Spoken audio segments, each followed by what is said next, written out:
Hi, in this video, I'm gonna show one way to identify top five or six customers in a given data. So the way we identify customers here is through the entity master or tier entity type, entity ID. Right? So entity ID tells us the ID of the customer. Okay, so we want to know, for example, overall who are top selling customer or top customers are in terms of revenue and potentially quantity as well. Okay, so I can break this down. I'll start with the entity ID. I'll put that on my column here. So it's gonna let's see, define available this filter and then add. You know what? Maybe I made a mistake here. Let me try that again. Still guessing that.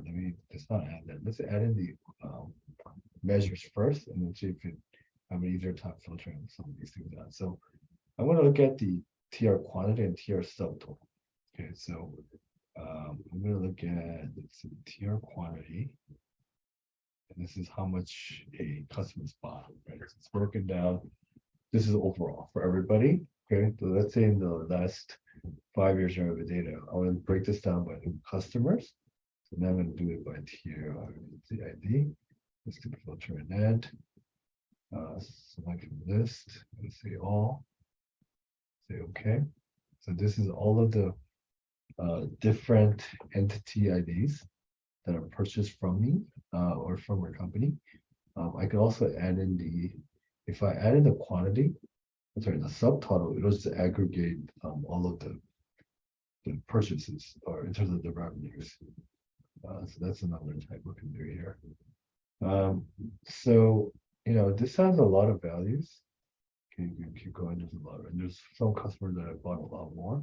So if I want to just identify, let's say the top 10 or so, is there a way of doing that pretty easily, effectively here? Yeah, there is. So let's think about a way to do that. So let's first start by let's add in the entity name first. I'm gonna go to entity master, put the entity name, so I can actually see the names onto the label here. Right. So for both of them, I have the names of the different customers. Now I don't want to have everybody, right? So I can, there should be a way of sorting this. Okay, so I'm going to click the down button here and then go to sort. Okay, I'm going to tell Tableau to sort this not by the data source, but do it by a field using a different field here. We're going to do it by descending order. And the field we're going to use here is not by not by the entity ID, but rather based on let's do quantity. Okay, it's an aggregated sum, right? So it'll go with the highest number of highest quantity sold the least. Okay, and let's say close that out. Right, so it kind of identifies. You can see a few up here. Okay, so how do I make this list a bit smaller? This is where now I can do more filtering. Let's use it based off the quantity again. I'll do filter, and then in our case here, it's going to be at least. Let's look at the values here. I would say rather, if you use quantity, maybe we can go down to maybe 50,000 and see what happens. So let's do at least 50,000, or let's do five.